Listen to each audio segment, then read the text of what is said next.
மாவட்டத்தில் மழை வெள்ளத்தால் கடும் பாதிப்புகள் ஏற்பட்டிருக்கின்றன. இதுகுறித்த தற்போதைய நிலவரத்தை செய்தியாளர் ரஹ்மானிடம் கேட்கலாம். ரஹ்மான், கடலூர் மாவட்டத்தில் வெள்ள பாதிப்புகளின் தற்போதைய நிலவரம் குறித்து சொல்லுங்க. அதாவது கடலூர் மாவட்டத்தில் நேற்று ஒரு நாள் பெய்த மழையிலே கடலூர் முழுவதும் வெள்ளக்காடாக காட்சியளிக்கின்றது. பல்வேறு கிராமங்கள் துண்டிக்கப்பட்டிருக்கின்றன. நான் நின்று கொண்டிருக்க பகுதி கடலூரிலிருந்து சிதம்பரம் செல்லக்கூடிய நெடுஞ்சாலை பகுதி. இது ஆலப்பாக்கம் என்ற பகுதி. இந்த பகுதியிலிருந்து அதாவது செல்லக்கூடிய ஒரு சாலை தற்போது துண்டிக்கப்பட்டிருக்கின்றன. கிட்டத்தட்ட 10க்கும் மேற்பட்ட கிராமங்கள் இந்த குள்ளஞ்சாவடி என்ற பகுதியில் இருக்கின்றன. இதைத் தொடர்ந்து இந்த பகுதி முழுவதும் துண்டிக்கப்பட்டிருப்பதால் அந்த பகுதி முழுவதும் இருக்கக்கூடிய பொதுமக்கள் பெருமளவு பாதிக்கப்பட்டிருக்கின்றார்கள். தொடர்ந்து இந்த பகுதியிலே அதாவது வயல்வெளியிலே கிட்டத்தட்ட 10 மீட்டருக்கு உயரத்திலே தற்போது இந்த தண்ணீராக இருக்கின்றது. தொடர்ந்து அதாவது வீராணத்திலிருந்து திறக்கப்பட்ட அந்த ஏரியுடைய தண்ணீரானது தற்போது அதிக அளவு சென்று கொண்டிருக்கின்றது. மழைநீர் வடிந்தாலும் இந்த வீராணத்துடைய திறந்துவிடப்பட்ட தண்ணீருடைய காரணமாக இந்த நிலை ஏற்பட்டிருக்கின்றது. இந்த பாதிப்புகள் குறித்து நம்மிடம் இந்த பகுதியை சேர்ந்த ஒரு இருப்பார். இப்போ இந்த தண்ணி போயிட்டு இருக்கனால என்ன பாதிப்பு இந்த கிராம மக்களுக்கு? சுத்தட்ட ஒரு 10-20 கிராமம் பாதிக்கப்பட்டிருக்குங்க. பால் எல்லாம் வந்து கிடைக்கலைங்க. வேண்டெல்லாம் எந்த பக்கம் போக முடியலைங்க. கிட்டத்தட்ட ஒரு 2000 ஏக்கர் இதனால பாதிக்கப்பட்டிருக்கு. நடுவெல்லாம் வெள்ளத்தினால பாதிக்கப்பட்டிருக்குங்க. அதிகாரிகள் யாராவது வந்தாங்களா? அந்த சீர் வந்து கேட்டாங்களா? இதுவரை யாரும் இந்த பக்கம் யாருன்னு வரலீங்க. இது வரைக்கும் வரலீங்க.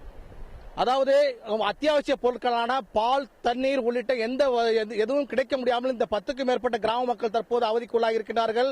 முடிந்தவரை அந்த பகுதியில் இருக்கக்கூடியவர்களை இளைஞர்கள் மற்றும் இளைஞர்கள் இந்த பகுதியை அழைத்து வருகின்றார்கள். சிரமப்பட்டுதான் அழைத்து வருகின்றார்கள். இருந்தாலும் இது ஒரு ஆபத்தான ஒரு விஷயம். ஏனென்றால் எந்த நேரத்திலும் அவர்கள் தண்ணீரில் அடித்து செல்லக்கூடிய ஒரு சூழ்நிலை இருக்கின்றது. அது குறித்து அவர்களுக்கு அறிவுறுத்தல் செயல் கூட இங்கே யாரும் அதிகாரிகள் யாரும் இங்கே இல்லை. அவர்களாக முடிந்தவரை அந்த கிராமத்திலிருந்து அவர்களாகவே வெளிவந்து கொண்டிருக்கிறார்கள். நாம் நின்று கொண்டிருப்போம். நம்முடைய இந்த பகுதியை பார்த்தால் கிட்டத்தட்ட 5000 ஏக்கர் நிலப்பயிர்கள் அத்தனையும் மூழ்கி கிடக்கின்றன. அத்தனையும் சம்பா பயிர். ஏனென்றால் கிட்டத்தட்ட 20 நாட்களுக்கு முன்பே நடப்பட்ட கிட்டத்தட்ட 2000 ஏக்கர் சம்பா பயிர் முற்றிலுமாக தண்ணீரில் மூழ்கி கிடக்கின்றன. இந்த தண்ணீர் வடிய வேண்டுமென்றால் கிட்டத்தட்ட எப்படி இருந்தாலும் 15 தினங்களுக்கு மேலாகும். அப்படி 15 தினங்கள் இந்த நீர் மூழ்கி இருந்தால் கண்டிப்பாக அத்தனை பயிர்களும் அழுகக்கூடிய நிலை இருக்கின்றன. இதே போன்ற நிலைதான் கடலூர் மாவட்டத்தினுடைய பல்வேறு பகுதிகளிலும் காணப்படுகின்றது. குறிப்பாக சொல்லப்பட வேண்டும் என்றால் கடலூர் சிதம்பரம் தேசிய நெடுஞ்சாலையானது முற்றிலுமாக துண்டிக்கப்பட்டிருக்கின்றன. பல்வேறு பகுதிகளிலே அந்த சாலையை தாண்டி தண்ணீர் ஓடிக்கொண்டிருப்பதனால் சாலை அரிக்கப்பட்டு முற்றிலுமாக துண்டிக்கப்பட்டிருக்கின்றன. பல்வேறு தலைப்பாலங்களும் அடித்துச் செல்லப்பட்டிருக்கின்றன. தொடர் இந்த மழையினாலும் வீராணம் ஏரியிலிருந்து தண்ணீர் திறந்துவிடப்பட்ட காரணத்தினாலும் இந்த பாதிப்பு தொடர்ந்து நீடித்துக் கொண்டிருக்கின்றன. இந்த வீராணம் ஏரியுடைய தண்ணீர் அதிக அளவு வருவது இந்த பகுதி மக்களுக்கு மிகுந்த கவலை அளிக்கின்றது. பத்மபிரியா, நீங்க சொல்லும் போது சொன்னீங்க, மக்கள் வந்து ஆபத்தையும் பொருட்படுத்தாம, உயிருக்கு இருக்கக்கூடிய ஆபத்தையும் பொருட்படுத்தாம கிராமங்கள்ல இருந்து சிறுக வெளிவராங்க அப்படின்னு சொல்லிட்டு அவர்களுடைய இலக்கு என்ன? வெளிவந்து அவர்கள் செல்லும் இடம் எது? அல்லது நிவாரணத்திற்கான ஏற்பாடுகளை நாடி அவர்கள் வருகிறார்களா? அதாவது குறிப்பா அங்க இருக்கக்கூடிய பெண்கள் இருக்கின்றார்கள். அவர்களுக்கு தேவையான வீட்டுக்கு தேவையான உணவுப் பொருட்கள் வேண்டும்.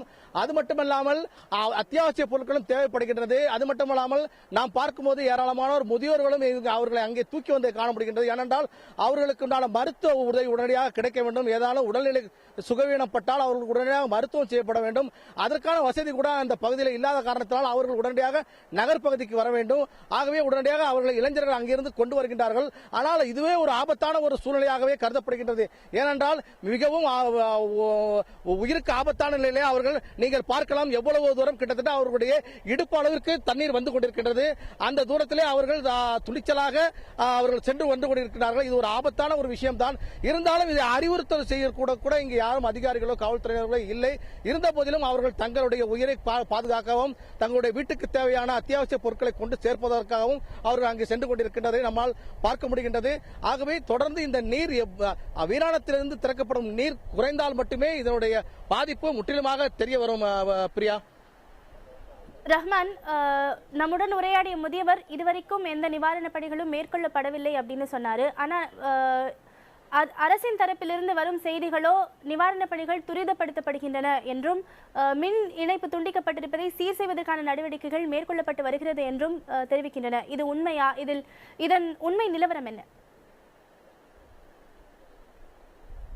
அதாவது பிரியா, அதாவது அவர்கள் நிவாரணப் பொருட்களை கொண்டு வந்தால் கூட அதை கொண்டு போய் சேர்ப்பதற்கான வழி இங்கே இல்லை.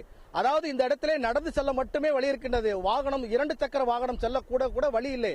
ஆகவே அந்த நிவாரண உதவிகளை கொண்டு வந்தால் கூட அவர்களால் அதை கொண்டு போய் சேர்ப்பதற்குண்டான எந்தவித வழிகளும் இங்கே இல்லை என்பது நன்றாக தெரிகின்றது. ஏனென்றால் இது நாம் பார்க்கின்றோம், இந்த ஒரு பகுதி தான், இந்த பகுதிக்கு மட்டுமே நம்மளால் வர முடிந்தது. ஆகவே யாராலும் செல்ல முடியாத இதை போன்ற பல்வேறு ஆபத்தான பகுதிகளை நாம் இங்கே இருப்பதை நம்மால் பார்க்க முடிகின்றது. தொடர்ந்து அதாவது இந்த பகுதிகளுக்கு நிவாரண உதவிகள் சென்று சேர வேண்டும் என்றால் முதலில் சாலை சரியாக இருக்க வேண்டும், அல்லது இது வேறு வழியாக அவர்களுக்கு உணவு பொருட்கள், அதாவது அவர்களுடைய தேவையான உணவு 1-2 நாட்கள் மட்டுமே அவர்களுடைய வீட்டில் இருப்பதற்கான வாய்ப்பு இருக்கும். 2 தினங்களுக்கு மேலே சென்றால் அவர்கள் உணவு கிடைப்பதற்கு கூட அவர்களுக்கு கஷ்டமான சூழ்நிலை ஏற்படும். அப்பேற்பட்ட நிலையிலே அவர்களுக்கு அந்த உணவை கொண்டு போய் சேர்ப்பதற்கான நடவடிக்கைகளை மாவட்ட நிர்வாகம் எந்த வகையான யுக்தியை பயன்படுத்த போகின்றது என்பதை நாம் போக போகத்தான் நமக்கு தெரிய வரும். பிரியா. ரஹ்மான், இது குறித்த கூடுதல் தகவலுக்காக உங்களை மீண்டும் தொடர்பு கொள்கிறோம். இதுவரை நீங்கள் அளித்த தற்போதைய தகவல்களுக்கு நன்றி.